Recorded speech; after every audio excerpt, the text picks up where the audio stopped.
Please note that this session is being recorded and will be available on our website, family.uark.edu, in the next few days.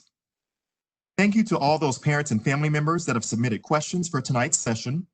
We have condensed all of the questions into categories, including housing and dining, health and safety, academics, involvement, and general campus life. We will get to as many questions as possible. Those questions not answered tonight will be posted on our website, family.uark.edu, to view. We also encourage you to visit the university's COVID website, health.uark.edu/coronavirus. We're going to go to our live panel now, and we will go ahead and get started. And so our first question is going to go to our Dean of Students. Melissa, what will the student experience be like on campus this semester?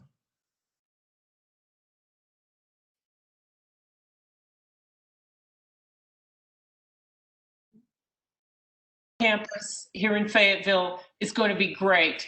And that's because we really care about our students and our campus community and all the people that are on this town hall tonight, and many others besides have been working since May, actually maybe April, to plan a semester that is safe and that is productive and that has a lot of events and opportunities, but it will have some challenges as well. Just briefly, we've planned social activities that fit within the range of social distancing and appropriate safety measures. 53% of our classes are being held live or in a hybrid form. We have outdoor activities galore, which are very highly recommended for their safety and for their accessibility to our beautiful outdoors here in the Ozarks. We have many, many events, as I mentioned, and I can only recommend that this campus is prepared to provide an outstanding experience for all of our students, but particularly for our new freshmen, which we look forward to welcoming. Thank you. Melissa, we have a mask mandate on campus. How will mask and social distancing be mandated and enforced on campus?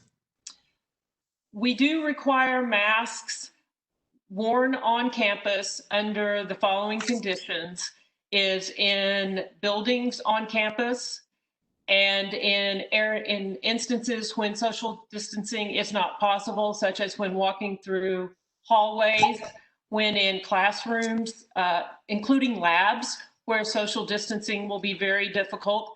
Outdoors, some of our class changes will be very crowded and students should wear masks under those incidences when it's not going to be possible to be 6 feet away from many other students and members of the campus community.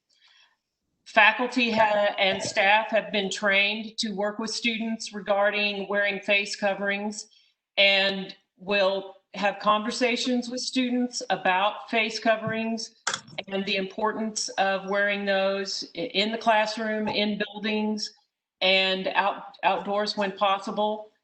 We will also access the conduct office when needed to do educational work with students about the need to wear face coverings.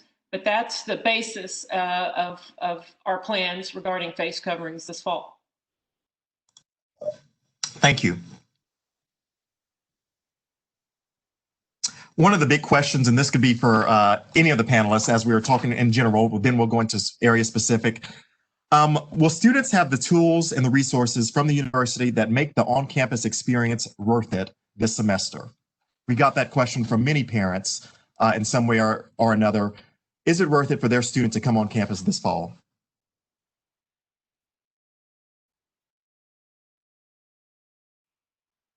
Quincy, I'll jump in from the housing perspective a little bit.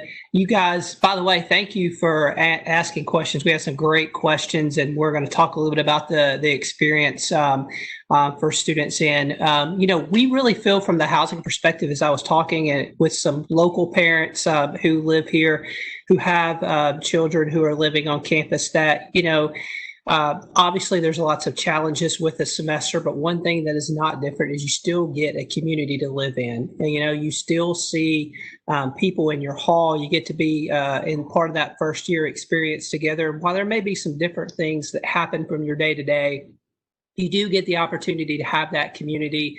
I tell parents all the time, when your son or daughter walks into the room, they may not know the roommate at all. They have things immediately in common. They're first year students. They're away from home. And if they're being honest, they're a little nervous about it. They're trying to figure it out for the first time. And those are three things that even before they know their name, they already have in common with the other students. So I think the community aspect is something that you can't take away from the experience, even if maybe part of their class winds up as a hybrid or some type of that. They still have the community in a hall that's not a hybrid. They have the ability to have maybe smaller group programs that's also not a hybrid. So there's some great things I think about just the communal experience as well.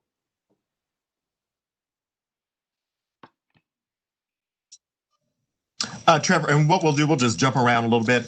Trevor, Billy talked about hybrid and that experience in the classroom. Can you tell us what are the different types of class delivery options being made available for students this fall? Absolutely. So hello, everyone. Trevor Francis in the Student Success Center. I'm currently sitting on my back porch here in Farmington, so it's great to be having this conversation. Quincy, thank you for the invitation. Quite a few, and they're detailed, I think, in the website that you highlighted at the start of the conversation. When it comes to, and I'll add to what Billy was describing in terms of a sense of community, if you find your way to success.uark.edu, we're currently working with students to build study groups. So there's places for online where students can sign up to form study groups this fall, and we'll be working on different locations across campus where they can meet in safe ways for that. So I think primarily what we've been hearing, there's still some classes that are face-to-face. In fact, if you look at the numbers at the current moment, the majority of freshmen have between 4 to 9 credit hours that are currently slated to meet face-to-face. So we still have the face-to-face option for some courses. I think primarily we've heard the word remote learning, which is different than online learning. So most of our freshmen who have courses and incoming students will have, if the word remote's used, that's really a word that we use to describe a temporary sort of setup, something that we can shift into. I think that's been described before in the spring semester. So remote delivery, I think, is taking several forms. We have quite a few instructors who will rely on Blackboard, Collaborate, a number who will use Zoom for their conversations. And those are still expected to be synchronous experiences. So I teach a class on Monday nights, and we're most likely going to be a blended approach. And so on the nights where we're using Zoom for our speeches, we will actually, in our team presentations, it'll still be at the same 5:30 slot every night. So the website describes really 4 different variations of instruction, but I've just highlighted really 2, and that's face-to-face and then remote delivery, which I think for the most part will be the experience that students have.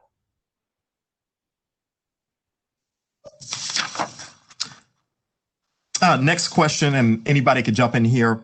Most of my students' classes are already online, yet it appears that I'm still being charged and my student is being charged for normal building use fees. Has there been any thought to refund fees since students will not be using these resources?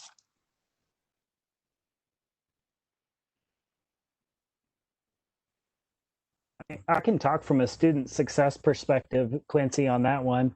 I know that the fees that we utilize, we have a couple of targets in mind. One is we're currently working on campus to build a 70,000 square foot student success center. So we have a temporary location that will, it's a smaller location that will be open at various times throughout the semester. And we're continuing to make progress on this new center, but the way that I see it is exactly what Billy had described. There is still opportunities to connect on campus. Parts of the union will be open, parts of the library will be open. They're doing renovations, I think, on the 4th floor at the library at the moment. So there's still progress in terms of the opportunities that will be available to students this fall. And in some cases, we're utilizing our own resources in student success to offer more robust experiences online. So I think students will see a number of new tools for communicating and interacting online this fall. And I would add on, again, Quincy, thanks for inviting me. For those who don't know, my name is Parice, the Director of Greek Life. And so for one of our fees, our Greek fee, we would still be planning programs, so regardless if they're in person or if it's a hybrid where we're doing virtual programming, we're still going to be providing programming for students on campus, because we still want them to be involved. We still want them to be engaged. And kind of going back to what Billy talked about, we still want to be able to create that type of community. So I understand how, some parents may feel, and even some of our students, but we're still offering all of these opportunities because we certainly want your students to still be set up for success in the end.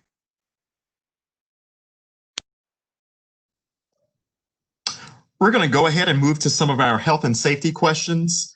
And Mary Alice, can you talk to us about what are the protocols in place if a student or employee on campus tests positive for coronavirus? And what does that look like for the institution?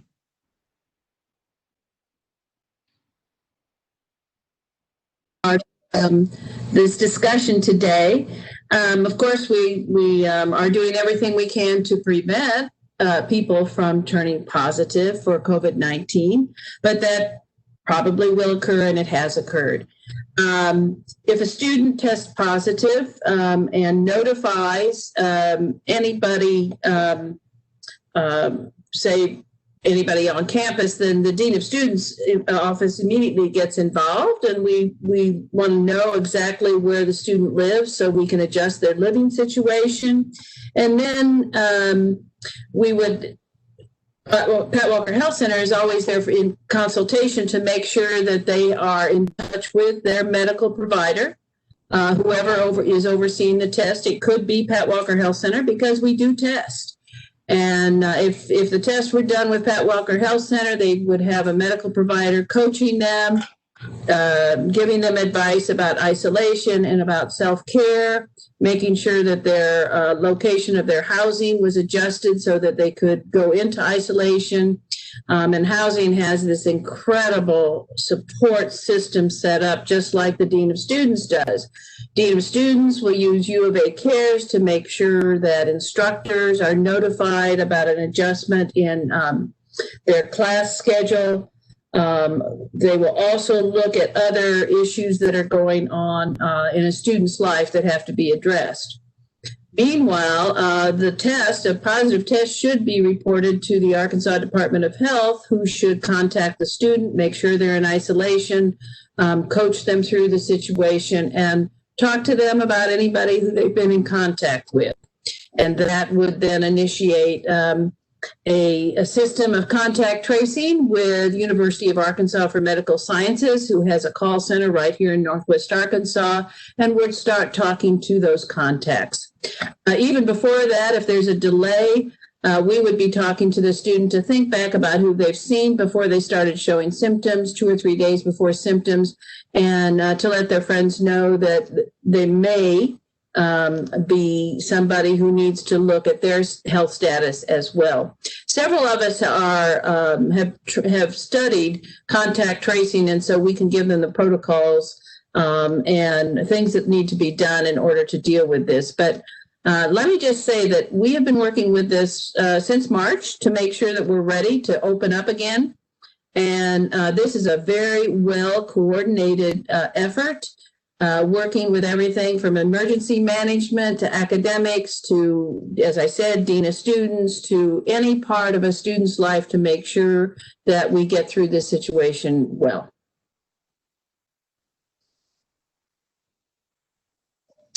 Mary, questions. Some institutions are testing their students before they arrive on campus and throughout the semester. Something the University of Arkansas is looking at.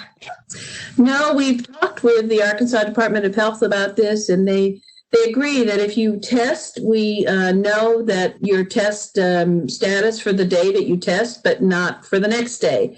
So you can test negative one day, positive the next, all sorts of things. So we do not have any of these overall testing programs. But I think the main thing that we're trying to do is use mitigation, make sure that everybody arrives and respects the distancing, the masking, the hand washing, the disinfecting.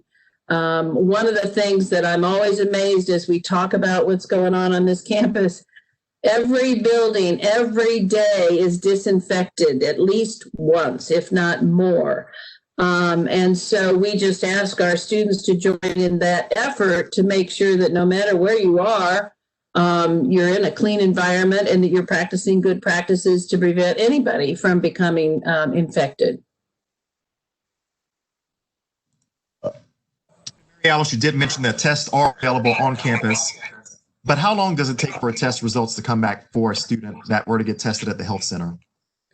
Oh, okay. Ideally, we would know very quickly.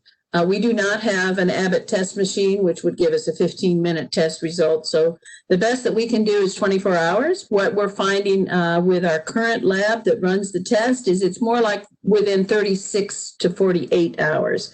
But as soon as we get a lab result, we contact our patient. Doesn't matter if it's weekends or weekdays. We want to talk to them, especially if it's a positive, because we want that person to be safe and sound. But we also contact with negatives. The positive about going through Pat Walker Health Center or any other medical clinic is you have a medical provider overseeing your status. And we will coach, we will answer any question. We will do everything we can and check up on you constantly until you get through this particular situation.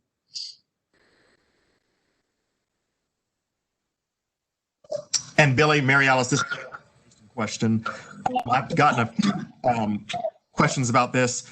If a student resides, some parents have read places where if a student resides within 3 hours of Fayetteville and tests positive, they'll need to quarantine at home. Is that true?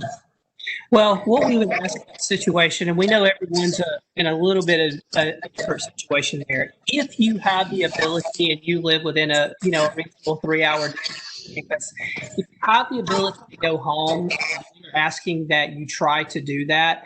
It is not a requirement that you have to, but if it is possible, we would ask you to do so. And the reason for that is, one, there are out-of-state students and different students who are certainly not going to have that option. So it gives us as much flexibility with the amount of space that we have that we can use for isolation and quarantine. So it helps us effectively use that space. And the second part of that equation, if you are, let's just say your family's from Clarksville and maybe you have an elderly family member living with you and you going home puts them at risk, we still have options for you on campus. So it is not an absolute mandate that you have to go home. We've seen that with some other institutions when I've read their stuff. But for you guys, if you can, we would encourage it. But we also understand that there are circumstances that may not always allow that. And we'll work with every student individually, depending upon their situation, what is the most effective measurement for them at that time.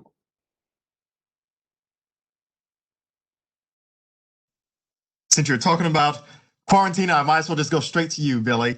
How will quarantine be handled for students who live in a residence hall with a community restroom, and then they also have roommates and suite mates?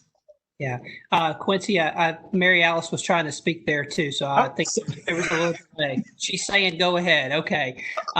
Well, hopefully this will give you a little comfort. I know Mary Alice mentioned a pretty extensive program we have. I actually read right before we came on, we have about a 9-page document that outlines every part of this process, what we'll do, all the way down to, we've already thought about how are you going to get your package? If you ordered something and you wind up quarantining or isolating in a different hall, how do we get the package to you? How do you get your meals? Maybe you left medicine in your old room. How do we get that for you? What happens if the fire alarm goes off? Because that could happen in your building and you're in isolation or quarantine. What happens if that is the case? And then you got to wash your clothes at some point too. So how does laundry work? So we have a pretty extensive list of those type of things that we have thought through to go through, and we'll kind of work with the students individually. Room types make a big difference. Where you are you positive? Have you been, are you just, someone who's maybe hasn't had symptoms and you're just you're trying to isolate from a roommate, it has. Room types make a little bit of a difference in what flexibility we have in space. So there are a tremendous amount of variables there, but we worked really hard reading CDC guidelines, talking to ADH. We spent a tremendous amount of time with Pat Walker Health Center, and we actually have one of our staff members in residence education that this has sort of become their full-time job, is working through this protocol. How will it work? Making sure we thought about things. And then obviously we're not necessarily going to understand the medical perspective of the follow-up, but the personal perspective of the follow-up. What services do you need? How can we give you resources? We have someone dedicated to just that as we go throughout the semester to go through. So the room types make a little bit of difference in exactly how you could answer that question, specifically you, but hopefully just mentioning some of those things and knowing that we do have a pretty extensive document will comfort you a little bit that we have a good plan to go. And then Quincy, I'm gonna do a little U of A brag right here. As we were preparing our FAQ questions on our website, and if you haven't done that, I encourage you to housing.uark.edu. There are 26 FAQs on there that deal with sanitation in the buildings to, what happens if I test positive, what happens if a roommate does. That's pretty extensive in there, so I'd encourage you to do that. As we were researching other SEC institutions to kind of look to see how other schools were presenting this, were we answering the questions, we really found that ourselves, along with South Carolina and Georgia, were really the most extensive FAQ list that presenting items out to students. So we hope that gives you a little bit of comfort that we have not only looked at our internal research, we're looking at what other peer institutions are doing too, to try to make sure that we're covering our bases as well as we can.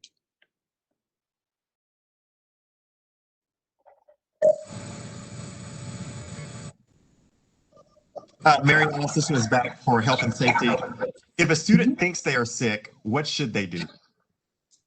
Okay, well, the good thing is Pat Walker Health Center will be open and thriving. It has been during this whole time of remote experience for students. So the main thing is to call the main phone number of the Pat Walker Health Center and talk to somebody about what's going on. We are there with triage experts, medical providers who would like to talk to you about what illness you're experiencing, because other illnesses are not going to stop. We have COVID going on, but we also have things like in stomach stuff going on. Allergies are always your first initiation into Northwest Arkansas. So we have lots of strategies on how to handle that. Strep, mono, those kinds of things still occur. So you definitely want your student to get in touch with us and talk to a medical provider. One of the things is that we are doing telehealth visits. So sometimes it's just making an appointment to talk online face to face. Or if we know you've got some physical things going on, we will make an appointment for you to come to our building and come to the medical clinics and take care of whatever concern you may have. So full service for whatever may be going on, including mental health, which is mainly telehealth right now because of the distance piece that we want to respect. So 5441 is our 575-5441 is our phone number, and use it.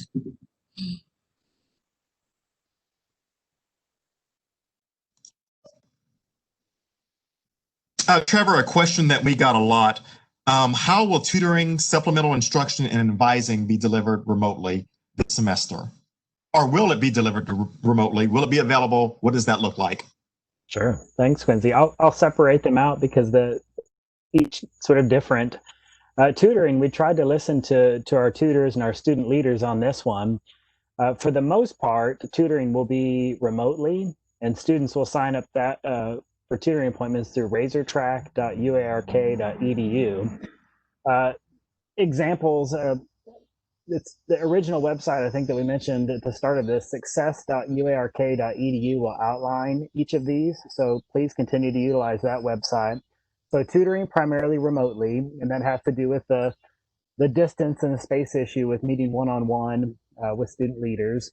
The math resource and Teaching Center, the MRTC. We'll have to follow up maybe in an email. I think they're still deciding. They have graduate students that will work with students on testing in terms of math. And that's typically how students will get support with math, but we'll also offer math tutoring online. Supplemental instruction, folks would have learned about that during orientation. That's similar to tutoring, but the tutors are essentially embedded within certain courses. So chemistry is a great example of the supplemental instruction program on campus. With the courses that are remote, the SI leaders will be available. They'll attend each of the courses each week, and then they'll hold their standard meetings, weekly meetings with students. So nothing's really changed with those programs. Advising is dependent on the colleges. I think the colleges had some great experiences this summer utilizing Microsoft Teams for one-on-one meetings with students. So I think some colleges are doing, you can set up an appointment and walk by and meet with someone if it's a quick question. But for the most part, I think what we're going to see in advising is a remote delivery or a blended approach. So we've talked about doing some Q&A sessions, in-person Q&A sessions throughout the semester. That will depend on space and depend on really the feedback that we hear from students. So tutoring, mostly remote. There may be some opportunities for face-to-face sessions. Supplemental instruction will complement the course, but for the most part will be remote delivery. And then academic advising, most likely a blended approach. But for the most part, Microsoft Teams. So, but plenty of opportunities. I will say, Quincy, when we have some experience now in the spring semester with remote delivery, and it was really interesting. We actually, in terms of tutoring in the spring semester, as soon as the university went remote delivery, we had all kinds of students accessing tutoring who we had not previously seen in the tutoring center. So in some cases, I think remote delivery has made tutoring more available. Students who are maybe reticent or shy are more comfortable in many cases seeking out support online. So we've been very creative, I think, in student success this summer, and are going to offer some really great opportunities for students to engage in learning. And I always tell students, no one can make you feel engaged or feel involved when it comes to the college experience. It's a personal choice. So I think really challenge students to find that internal motivation to reach out to us, to set up the tutoring appointments, to be proactive when it comes to advising. And in many cases, what they'll find is a much quicker response and lots of availability. So I think it's going to be a very robust semester in terms of academic support. And Trevor, this next question has a few questions in it. And so, will students have the option to attend class in person or remotely if they choose? Will professors hold class via Zoom or whatever mechanism at the exact time of that course that it's scheduled? And will classes be recorded for students to look at later? Right. My son told me if you asked really hard questions just to pretend the internet was going out. But I have a great connection. I heard all of those questions. So 3 parts. I guess the first part would be the expectation is that all classes, you can request remote delivery for that course. So if the course is meeting in person or face-to-face, you can connect with the department, connect with the instructor to work out the opportunity for remote delivery. The in-person, if the course is offered in person and there's availability in UA Connect to add that as an option to your schedule, then certainly you could do that. At this sort of stage in the summer, I mean, it can be hard to find open courses, but if it's an option and you can add that, great. So 2 parts to that. Yes, you can request remote. Yes, you can move to face-to-face if it's available and if there's seats in that course. The second part, the deadline, so it looks like August 19th is when students would find out when course delivery, what the course delivery is going to look like. That's sort of the flexible probably, but we're trying to hold to that August 19th deadline to know what the class is going to look like. So I know there's also maybe some concern about there are no instructors listed. That's typical in the summer to continue to work out instructor teaching times. In some cases, if it's a PhD student who's teaching the course, they're adding their own courses and then looking at the courses they're going to teach. So we'll really try for that August 19th deadline to have all of that sorted out and to have feedback from the instructor about that course. Quincy, I talked so long about the first question, I've forgotten the second question. Will classes be recorded for students to view later? Yes, they will be recorded. And with that, I guess the first part of your original question, I think the expectation is synchronous delivery. So in the same way that I described the courses that I teach, we're going to meet at the exact same time that we would meet in person, and we'll do that through Zoom or through Blackboard. So there may be some situations, and this happens every semester, where a faculty member is recording the lecture, and then we'll do follow-up with an asynchronous approach. But for the most part, it will be a synchronous experience. And yes, on the recording of lectures. Thank you. And I will say, I mean, in terms of, I took an online course this summer for the experience. I had not taken one, and I wanted to know what a remote experience was like for students. And I can be somewhat of a shy when it comes to classroom conversation. So I think we've seen some interesting things in terms of students being able to engage with the professor in different ways in the course, having that chat option. So I think it's pretty interesting. There's some really innovative things happening in terms of learning and teaching during this time. So I think it can be a great experience. And we're talking about learning and ways that students learn. Billy, in the residence halls, will there be spaces available for students to use computers when taking online courses and quiet spaces needed? Not necessarily in the residence hall room where a roommate might be sleeping, but somewhere else where they could take a course, since we'll have more than usual, a higher number than usual courses being offered remotely online. Yeah, it's a good question, Quincy. And really, the ironic thing I thought about as I read this question, that's really not any different than a traditional year question. One of the things we actually ask students when they fill out their personal preferences is, do you study with music on? Do you study with the TV on? Do you study with headphones on? Do you want your roommate there when you study? So these are really questions that come up during a traditional year, even though this year's a little different, that happens with. So I kind of starting with part of that question. Sit down with your roommate or roommates and kind of make that decision when you first start. That's one of those conversations that you need to have because everybody's going to be in a little bit different situation. So you guys need to work through that as a roommate group and be respectful. There are common area spaces through the buildings. We are not closing those.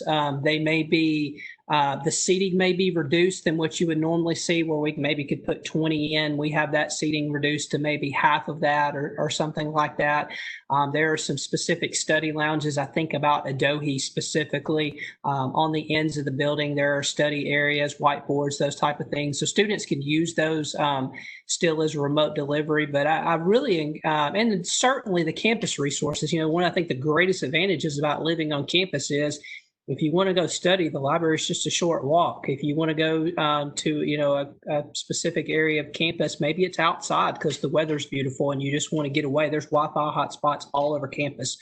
So it gives you a great opportunity. But I really kind of encourage you to talk with your roommates before. You guys can kind of set some guidelines and standards of how you want to do that. So that will somewhat set the expectation within the room and to kind of figure that out as you go through the semester. And Bill, you mentioned Wi-Fi, and we got multiple questions about Wi-Fi.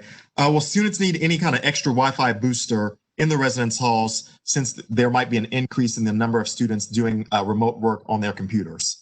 Okay, great question. So I may look at my notes a little bit, guys, because I called our IT person this morning and asked him this question specifically to go with. And so his answer to do you need a Wi-Fi booster was not only no, a hard no. He said emphasize that. But there is a wireless receiver that is within every room on campus. So your Wi-Fi access is readily available on campus. Also, in many of the rooms on campus, there's also an Ethernet port for direct connectivity if that's what you choose to do. I got to be honest, in the last couple of years, I don't really know anybody who's used the Ethernet connectivity. Most people always use the Wi-Fi and they're perfectly content with that delivery and that they work through that. He also mentioned that the bandwidth meets way more than the minimum requirements. He started talking about gigabytes and things like that, and I was lost. So if you're really smart, maybe you would have understood that conversation. I didn't, but the point is it was good. Whatever it was, there was plenty of bandwidth with his answer. And then one thing that he really wanted us to emphasize is within housing, there is something called ResNet, which is a student tech team that works with connectivity issues and different things like that. They are managed by a professional staff member. You can call 575-HELP. And then option number 3 will get you directly connected to that team. Whatever it is that you're trying to connect to at the beginning of the semester, don't hesitate to call them, use them. And, his exact words were, don't let an issue go in your room that you don't tell us about. Never assume that we know that you're having some type of issue and that we're working on it. He was like, tell us to call. I'd rather it be reported 5 different times versus not knowing at all. So his strong point of being that was broadband is fine. You have a wireless receiver in every room and also an Ethernet port in the vast majority of the rooms as well. So he said, unless the whole network itself through campus were to go down for some reason, that was the only thing he's like, I could even remotely worry about. He said, I think everything else, if it's running smooth, we're going to be good. Thank you.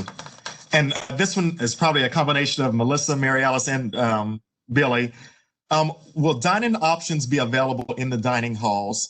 And if so, what measures are being put in place to ensure social distancing? Guys, I'll start that and you can jump in. I called around and asked these questions this morning because I wanted to make sure that I got everyone's exact points down. So when I talked to dining this morning, there were a couple of things that they wanted to emphasize. One was that their guidelines for seating are the same as what you see in a restaurant. If you went to, I took my son to Freddy's a couple of weeks ago, and there were certain areas that were blocked off, and you could sit in 66% of the restaurant. So that was the same thing for the dining halls. You have that ability to do that.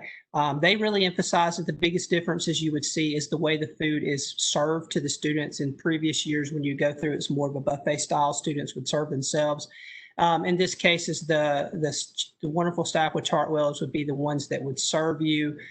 You would see, instead of traditional fork, you would get more disposable silverware, that type of things. Instead of going up to the drink fountain, you'll be given a canned drink, some different things like that you'll see together. But they did want to emphasize the dining halls would be spaced out already, so students could use that to keep socially distanced, but still have that somewhat dining experience if they wanted it. Would be packaged to go, where if a student wanted to go back to their room, they would already have that option, or if they wanted to just go sit down and eat, they could. And then 2 other things they mentioned specifically was meal trades, and you may have heard us talking about that at orientation. I know Amber's team does a great job of talking about meal trades. They will begin at 4 p.m. this year and not 6 p.m. So that gives students a little bit more flexibility. And the very short version of a meal trade, if you don't know what that is, instead of a swipe in the dining hall, a meal trade is basically equivalent to a #1 combo at Chick-fil-A, which we have in the Union. That's a good comp. And then also they're opening a Eureka Pizza on campus that will be open from 10:30 a.m. to 10 p.m. each night. And they will also be doing an all-day meal trade at that location. Then tomorrow morning at 10 a.m. on our Housing Facebook Live site, we're doing a kind of an interview with our dining team and how things are going to work. It's a live session, much like this, so you can answer direct questions with there. But I've talked too long, Quincy, so I'll let some other people who are smarter than me talk.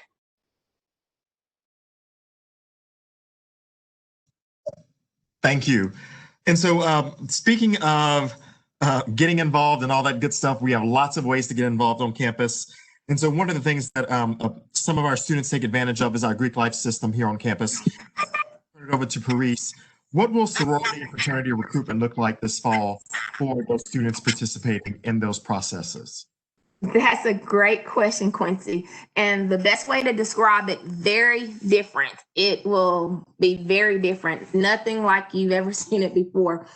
So in particular, for sorority recruitment, we will have 3 rounds that will be virtual and 1 round that will be in person.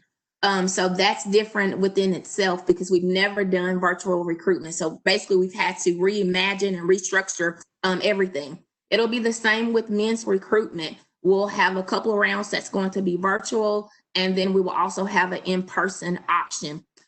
For those students who may be interested in participating in our multicultural organizations like MPHC and UGC, we are working with their national organizations where they are also coming up options as well as an in-person option. It's going to look a little different for those organizations because it's different things that they need to do for their process in comparison to our IFC and women's groups.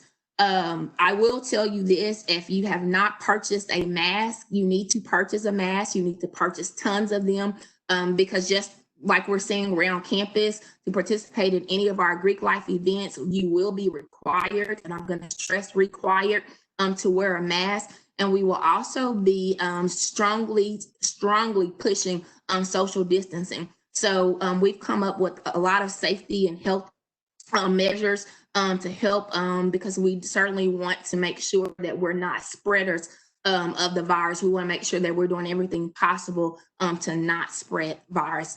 With that being said, that's for our recruitment process, but I'll just add on just from an involvement standpoint, this is going to be the same for all of our events throughout the year. You know, as long as this is a pandemic, we will be operating in this manner. So again, we will be encouraging students or requiring students to have masks, and we will be doing social distancing as well.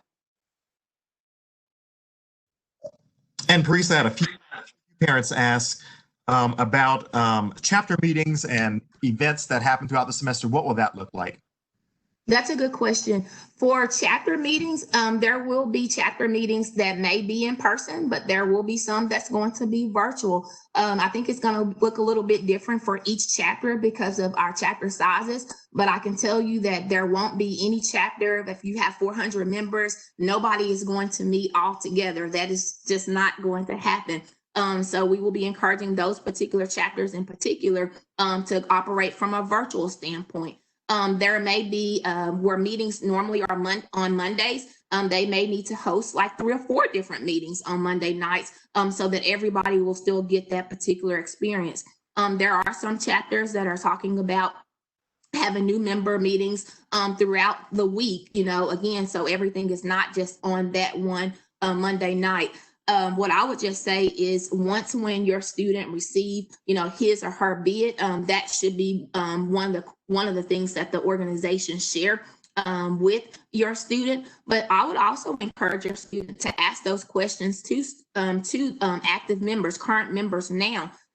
They are able to talk and they are able to communicate. And those would be things that I would be asking. What is it going to look like? What is that experience going to look like? How are you planning to do like your philanthropy events, those sorts of things? But they should be able to answer that. And they should be saying the same thing that I'm saying, that everything we'll be doing will be operating from a hybrid standpoint. I know that we got a few questions about how ways that we're going to involve new students in the campus community. And so I do want to assure you that everything is going to be, and we're going to make sure it happens different ways, but we're still going to do it. We know it's important for our first year students to get acclimated to campus because this is their new home. And so we're going to do everything that we can from NSFP all the way to housing, Greek life, to make sure that our first year students are feeling like they made the right decision because this is our community. We are all proud of this community and we're ready to welcome them back to campus. Melissa, we have lots of events on campus. What will events look like going forth this semester? Melissa is the events person, and so that's why I got that question for her. I will assure our families and parents out there that we will have lots of events because I have been approving lots of events. And some of them are going to be lots of fun and help students acclimate to our community. They are held in probably groups of 100 or less if they're on campus. They probably won't include members of the public with the exception of athletics events. And interestingly, the majority of them do include food. The difference is rather than boxes of pizza, bowls of popcorn, they are going to include pre-packaged servings of food that our caterers will provide. So I know that students rely on that event food to stretch that monthly budget, and that will still be an avenue for them to do that this year. We have some very creative programming. We've got some flamenco dancers. We have online singers. We are going to have outdoor events, indoor events. Another thing that students will be interested to know that even with social distancing, if there is a group of 4 that live together in a residence hall, there is no need for us to put them 6 feet apart when they go to enjoy an event together. They will be considered a household, so they get to go to the event, sit together and enjoy it together, and be with their friends the way students very much want to do. So a lot of food events, a lot of outdoor events. Our UREC staff is losing their minds. They're doing bike trips, mountain biking, hiking, anything that students are interested in doing. It's so beautiful here in the Ozarks. Like right now, it's 80 degrees outside. I don't know why we aren't outside. So it's going to be great for students to participate in something that maybe they've never tried before. And events are being planned to encourage students to step out of that comfort zone, but still be safe while they're doing that. So I'm excited about the events that I'm approving to occur on our campus.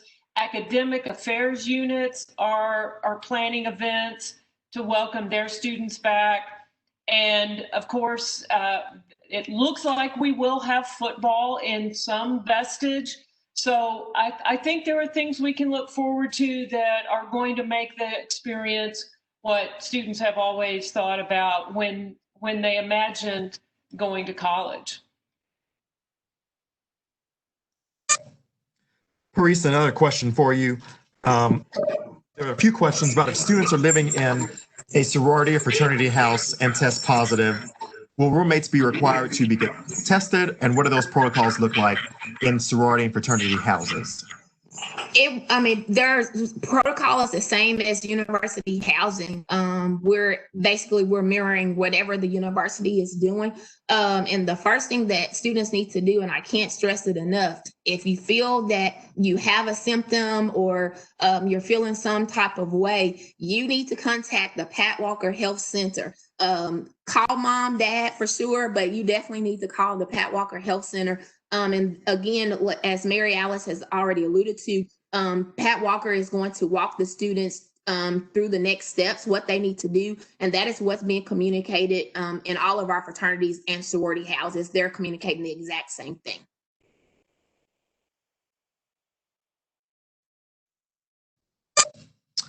Billy, this is a if a student is going to be a freshman this year and they choose to live off campus, can they live off campus if they choose to feel and they don't feel that the residence hall is safe enough for them to live? Are there any guidelines around that right now? There is an exemption form for first year students that can be found on our website. So if you have, a specific situation to go, to look at, you can do that. One thing I think as people think about this and consider it, you are in an environment on campus where you have residential staff who are there, you have full-time professional staff there, you have immediate access to Pat Walker Health Center, after-hour staff who are available to assist you. And also we talked a little bit about isolation and quarantine protocol, that those things have been planned out and thought out pretty, I feel like really thoroughly to go through. So, I think that will help with that.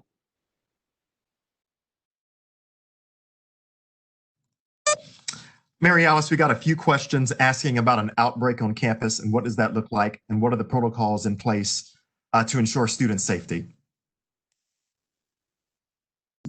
We have this constant educational process going on that you've been hearing from every speaker on this call in terms of the basics of social distancing, wearing a mask, washing your hands, and disinfecting the areas around you. We are monitoring constantly with the instructors. The academics are watching this very, very carefully to see if there are any kind of patterns of outbreaks any place, as well as with our housing, as well as with our city. We are all working together to keep one another informed about any kinds of trends that may be going on. So our main focus is education.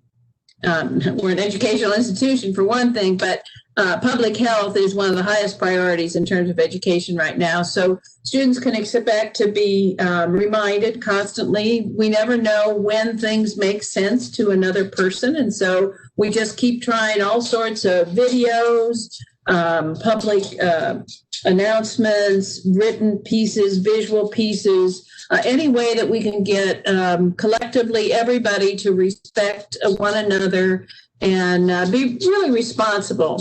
One of the things that I wanted to say earlier about going home if you happen to be positive is we have a Razorback tradition of students staying in close touch with their families, which we really respect and we support.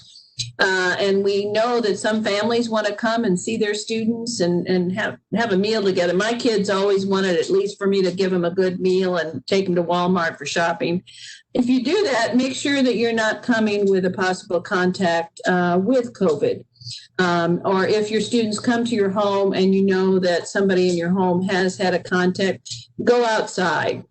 Just do everything you can to be a part of this effort. We're all in it together and we don't want to make any mistakes. But we do want your students to feel loved. We want them to know that everybody here is very compassionate and we'll talk about any question. There is no stupid question. Ask it and let's keep everybody informed. Trevor, a question that I have here. If a class is meeting right now remotely, is there any chance that it might switch back to in-person during the semester? That's a great question, Quincy. I think having some consistency, that may depend on the instructor discretion, and sort of what the trends are in the state and in Northwest Arkansas in terms of cases. So, I think it's more feasible to say a course. I don't guess I have a great answer for that. I think it would depend on the instructor, and we'd have to see what the trends were on cases and what the recommendation of the administration was. I know I can speak personally in my own class. We're somewhat planning a blended approach where we'll have some courses outside and then some courses remotely. But I can't imagine. I guess we would move back to an in-person course if I think instructor is probably dependent on that, but then also classroom space, because I would think at this point we've probably utilized most of our classroom space to account for social distancing. That's probably the more accurate response. Is I can't imagine moving from remote to in-person because we've already established a schedule and a schedule for the classes. And so unless there was an abundance of available space, which there is not, I can't imagine that particular scenario. Complicated. And Melissa, I'll turn to you for our closing thoughts as the Dean of Students. I do some wrap-up information. What advice would you give to these parents and family members as they are preparing for their student to come back to campus? Well, I would say that I've talked to a lot of families and parents in my years working with students and in higher education.